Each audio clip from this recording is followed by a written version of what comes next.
আসসালামু আলাইকুম। সবার আগে বাছাই করা 10টি আন্তর্জাতিক খবর জানিয়ে দেব। প্রথমেই থাকছে শিরোনাম, তবে তার আগে অনুরোধ থাকবে ভিডিওটিতে একটি লাইক দিবেন। ফিলিস্তিন জিন্দাবাদ জানিয়ে দিব হাতে থাকা সর্বশেষ আপডেট আন্তর্জাতিক সংবাদ। প্রথমেই সংবাদ শিরোনাম, আল-আকসা মসজিদ ভাঙার পরিকল্পনা ইসরায়েলিদের, সতর্কতা দিল ফিলিস্তিন। এরপর জানিয়ে দিব ইসরায়েলি হামলায় দক্ষিণ লেবাননে অন্তত 2 জন নিহত। এদিকে আবার ইউক্রেনে ক্ষেপণাস্ত্র হামলা, রাশিয়ার হতাহত অর্ধশতাধিক। এরপর জানিয়ে দিব যুক্তরাষ্ট্রকে 3 ধাপে পরমাণু চুক্তির প্রস্তাব ইরানের। আরও জানিয়ে দিব রাশিয়ার প্রেসিডেন্ট পুতিনকে চিঠি ইরানের খামেনির। সর্বশেষ জানিয়ে দিব যে শর্তে সব জিম্মিকে মুক্তি দিতে প্রস্তুত হামাস। এতক্ষণ শুনছিলেন সংবাদ শিরোনাম, এবারে বিস্তারিত। তবে অনুরোধ থাকবে ভিডিওটিতে একটি লাইক করবেন এবং কমেন্ট করে জানিয়ে দিবেন 2023 সালের 7 অক্টোবর থেকে শুরু হওয়া গাজা যুদ্ধের বিভিন্ন সময়ে আরব বিশ্বের বিভিন্ন দেশ হামাসের বিরোধিতাও করেছে। তবে এবার দখলদার ইসরায়েলিদের হুমকি এসেছে, তারা নাকি আল আকসা মসজিদ ভেঙে ফেলবে এবং সেখানে থার্ড টেম্পল নির্মাণ করবে। এখনো কি চুপ করে থাকবে মুসলিম বিশ্ব, নাকি একজোট হয়ে শুরু করে দিবে তৃতীয় বিশ্বযুদ্ধ? দর্শক, এ সম্পর্কে আপনার মন্তব্য কি জানিয়ে দিবেন আমাদের কমেন্ট বক্সে। ইন্নানিল্লাহ, আল-আকসা মসজিদ ভাঙার পরিকল্পনা ইসরায়েলিদের, সতর্কতা দিল ফিলিস্তিন। মুসলিমদের তৃতীয় পবিত্র স্থান আল আকসা মসজিদ ভেঙে সেখানে ইহুদি মন্দির স্থাপনের পরিকল্পনা করছে দখলদার ইসরায়েলের অবৈধ বসতি স্থাপনকারীরা। হিব্রু ভাষার বিভিন্ন প্ল্যাটফর্মে এ নিয়ে আলোচনা চালাচ্ছে তারা। এর প্রেক্ষিতে সতর্কতা জারি করেছে ফিলিস্তিনের পররাষ্ট্র ও প্রবাসী মন্ত্রণালয়। শনিবার 19 এপ্রিল সংবাদ মাধ্যম আল জাজিরা জানিয়েছে, এ ব্যাপারে সতর্কতা দিয়ে ফিলিস্তিনি মন্ত্রণালয় এক্সে একটি পোস্ট করেছে। এতে তারা জাতিসংঘের সংশ্লিষ্ট সংস্থা ও আন্তর্জাতিক সম্প্রদায়কে বিষয়টি গুরুত্বের সঙ্গে নেওয়ার আহ্বান জানিয়েছে। তারা বলেছে, আল-আকসা মসজিদ ভাঙার পরিকল্পনাকে আমরা দখলকৃত জেরুজালেমে ইসলামিক এবং খ্রিস্টানদের পবিত্র স্থানে পদ্ধতিগত উস্কানি হিসেবে বিবেচনা করি। আন্তর্জাতিক সম্প্রদায় এবং এ বিষয়ে সংক্রান্ত জাতিসংঘের সংস্থাগুলোকে এই উস্কানিকে সর্বোচ্চ গুরুত্ব দিয়ে দেখা এবং আন্তর্জাতিক আইন অনুযায়ী ব্যবস্থা নেওয়ার জন্য আমরা আহ্বান জানাচ্ছি। ইন্নানিল্লাহ, ইসরায়েলি হামলায় দক্ষিণ লেবাননে অন্তত 2 জন নিহত।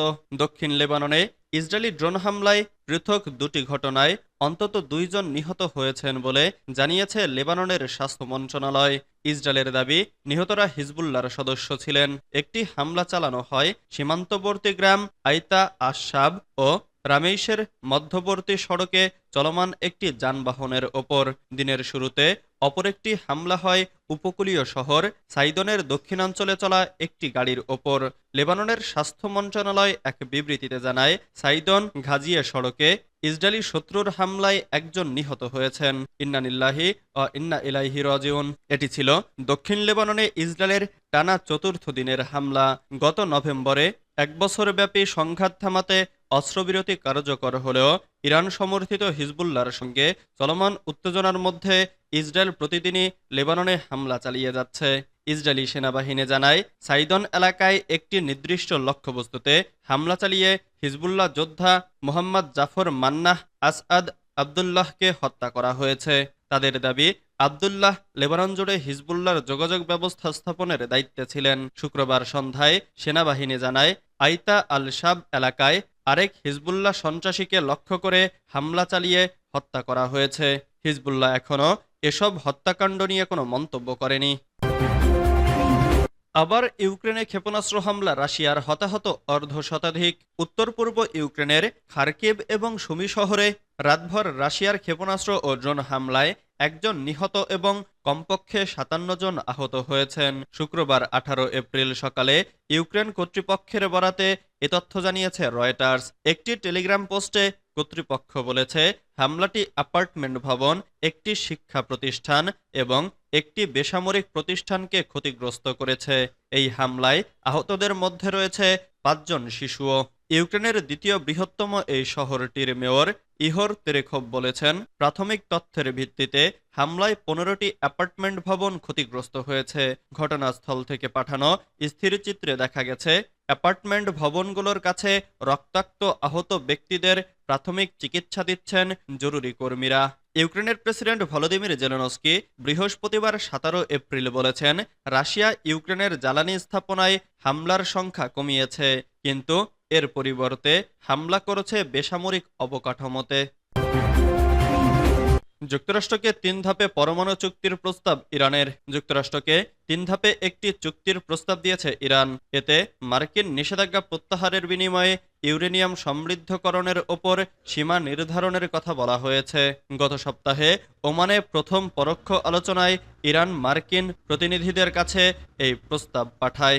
ইতালির রাজধানী রোমে দ্বিতীয় ধাপে পরোক্ষ আলোচনার আগে ইরান ইন্টারন্যাশনালের এক প্রতিবেদনে এসব তথ্য জানানো হয়েছে। প্রথম বৈঠকের এক সপ্তাহ পর শনিবার 19 এপ্রিল ওমানের মধ্যস্থতায় ইতালির রোমে বৈঠকে বসেছেন ইরান ও যুক্তরাষ্ট্রের প্রতিনিধিরা। শনিবার 12 এপ্রিল ওমানে প্রথম পরোক্ষ আলোচনা অনুষ্ঠিত হয়। ওই বৈঠক গঠনমূলক ও ইতিবাচক হয়েছে বলে দাবি উভয় পক্ষের। তবে 3 ঘন্টার বৈঠকে আলোচনার বিস্তারিত খোলাসা করেনি কেউই। তবে ইরান ইন্টারন্যাশনাল জানিয়েছে, প্রথম বৈঠকে যুক্তরাষ্ট্রকে 3 ধাপের একটি চুক্তির প্রস্তাব দিয়েছে ইরান। দেশটির অন্তত 3 কূটনীতিকের বরাতে সংবাদ মাধ্যমটি বলেছে, মার্কিন প্রেসিডেন্ট ডোনাল্ড ট্রাম্পের মধ্যপ্রাচ্য বিষয়ক বিশেষ দূত স্টিভ উইটকফের কাছে লিখিতভাবে 3 ধাপের পরিকল্পনা উপস্থাপন করেন ইরানের পররাষ্ট্রমন্ত্রী আব্বাস আরাঘচি। রাশিয়ার প্রেসিডেন্ট পুতিনকে চিঠি ইরানের খামেনির। পারমাণবিক কর্মসূচি নিয়ে যুক্তরাষ্ট্রের সঙ্গে আলোচনার বিষয় সম্পর্কে বিস্তারিত জানাতে রাশিয়া সফরে গিয়েছেন ইরানের পররাষ্ট্রমন্ত্রী আব্বাস আরাঘচি। মূলত তার মাধ্যমে রুশ প্রেসিডেন্ট পুতিনকে একটি চিঠি দিয়েছেন ইরানের সর্বোচ্চ নেতা আয়াতুল্লাহ আলী খামেনি। এক প্রতিবেদনে ব্রিটিশ সংবাদ সংস্থা রয়টার্স এ তথ্য জানায়। প্রতিবেদনে বলা হয়, চিঠিতে যুক্তরাষ্ট্রের সঙ্গে চলমান পারমাণবিক আলোচনা সম্পর্কে ক্রেমলিনকে জানানো হয়েছে। গত বৃহস্পতিবার 17 এপ্রিল ওমানে যুক্তরাষ্ট্রের ট্রাম্প প্রশাসন ও ইরানের মধ্যে আলোচনা হয়েছে। ব্রেকিং নিউজ, যে শর্তে সব জিম্মিকে মুক্তি দিতে প্রস্তুত হামাস। ফিলিস্তিনের গাজায় স্থায়ী যুদ্ধ বন্ধ ও ইসরায়েলি সেনাদের সরিয়ে নেওয়ার বিনিময়ে সব বন্দীকে ছাড়তে প্রস্তুত হামাস। দলটির শীর্ষ এক নেতা দখলদার বাহিনীকে নতুন এক প্রস্তাবে এমনটা জানিয়েছেন। বৃহস্পতিবার 17 এপ্রিল টেলিভিশনে সম্প্রচারিত এক ভাষণে হামাসের সিনিয়র নেতা ও আলোচনাকারী দলের প্রধান খলিল আল হাইয়া এসব কথা বলেন। খবর রয়টার্সের। তিনি বলেন, হামাস অন্তর্বর্তীকালীন কোনো চুক্তিতে সম্মত হবে না। খলিল আল হাইয়া বলেন, গাজা যুদ্ধের স্থায়ী অবসান, ইসরায়েল কর্তৃক বন্দী ফিলিস্তিনিদের মুক্তি এবং গাজার পুনর্গঠনের বিনিময়ে প্রতিরোধ যোদ্ধাদের হাতে আটক বাকি সব জিম্মিকে মুক্তি দিতে অবিলম্বে বিস্তৃত প্যাকেজ আলোচনায় অংশ নিতে প্রস্তুত। নেতানিয়াহু ও তার সরকার রাজনৈতিক এজেন্ডার অংশ হিসেবে গাজায় যুদ্ধ অব্যাহত রাখতে চায় বলেও অভিযোগ করেন হামাসের এই নেতা। তিনি বলেন, স্বল্পমেয়াদী যে কোনো চুক্তি নেতানিয়াহুর গণহত্যাকে লুকিয়ে রাখার কৌশল হবে। যতদিন ফিলিস্তিনের ভূমি দখলে রাখবে ইসরায়েল, ততদিন অস্ত্র হাতে রাখবে হামাস। এদিকে বৃহস্পতিবার গাজা জুড়ে ইসরায়েলি হামলায় কমপক্ষে ৩৫ জন নিহত হওয়ার পর শুক্রবার সকালে খান ইউনুসের একটি বাড়িতে ইসরায়েলি হামলায় ১৩ জনের একটি পরিবারের নিহত হওয়ার খবর পাওয়া গেছে।